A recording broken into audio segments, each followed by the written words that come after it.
On va faire ici le paragraphe 6, produit de nombres décimaux. On va d'abord expliquer la technique opératoire. Première chose, on pose la multiplication. Ensuite, on effectue la multiplication sans tenir compte des virgules. On effectue la multiplication comme si on avait des nombres entiers en fait. On compte le nombre de chiffres après la virgule de chaque facteur. On calcule la somme de ces deux nombres. Cette somme correspond au nombre de chiffres après la virgule du résultat. Et ensuite, on place la virgule dans le résultat. Alors, on va le faire sur un exemple. On va calculer le produit de 6,81 par 3,2. Donc 6,81 fois 3,2. Alors, on fait le calcul comme si on avait des nombres entiers. Autrement dit, on va calculer 681 par 32. Alors, 2 fois 1, 2. 2 fois 8, 16. Je pose 6, je retiens 1. 2 fois 6, 12 et 1, 13. Ensuite, je vais calculer 681 fois 30. Ici, on va mettre le 0 du 30, qui est notre 0 de décalage. Ensuite, on va calculer 681 fois 3. 3 fois 1, 3. 3 fois 8, 24. Je pose 4, je retiens 2. 3 fois 6, 18 et 2, 20. Une fois que j'ai fait ça, j'additionne. Si c'est 3, ça fait 9. 3 plus 4, ça fait 7. 1 plus 0, ça fait 1. Et là, ça fait 2. Ensuite, je vais regarder le nombre de chiffres après la virgule de chaque facteur. Ici, j'ai 2 chiffres après la virgule. Ici, j'en ai 1. En tout, j'en ai 2 plus 1, autrement dit 3. Donc ça veut dire que dans mon résultat, je dois avoir 3 chiffres après la virgule. 1, 2, 3. Je place maintenant la virgule, elle vient ici. Et je ne l'oublie pas. Attention, la multiplication n'agrandit pas toujours. Il faut faire attention. Exemple, 12,3 fois 0,4.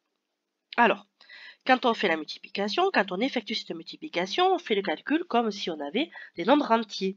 Donc ça revient à calculer 123 fois 4. Alors, on va calculer 123 fois 4. 3 fois 4, ça fait 12. Je pose 2, je retiens 1. 2 fois 4, ça fait 8. Avec 1 de retenu, ça fait 9. Et après, j'ai 1 fois 4. Une fois que j'ai fait ça, je vais compter le nombre de chiffres après la virgule. Ici, j'en ai 1. Ici, j'en ai 1. Donc, en tout, je dois en avoir 2. Donc, la virgule, elle est ici. En fait, on remarque que le résultat, 4,92, eh bien, il est plus petit que 12,3. En fait, dès qu'on multiplie par un nombre qui est compris entre 0 et 1, le résultat, il est plus petit. Alors, maintenant, on va faire un autre exemple. Il n'est pas dans la leçon, mais ça permet de voir si vous avez bien compris. Alors, on pose notre multiplication.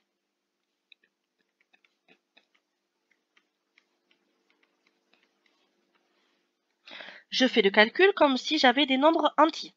Je vais commencer par calculer 159 fois 2. 2 fois 9, 18. Je pose 8, je retiens 1. 2 fois 5, 10 et 1, 11. Je pose 1, je retiens 1. 2 fois 1, 2 et 1, 3. J'oublie pas de décaler, puisqu'ici, je vais calculer 159 fois 10. Le 0 du 10, il est ici. Et maintenant, je vais calculer 159 fois 1. Alors, 1 fois 9, 9. 1 fois 5, 5. 1 fois 1, 1. Ensuite, je vais calculer 159 fois 400.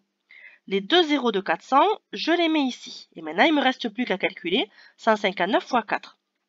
Alors, 4 fois 9, 36. Je pose 6, je retiens 3. 4 fois 5, 20 et 3, 23. Je pose 3, je retiens 2. 4 fois 1, 4 et 2, 6. Maintenant, j'additionne.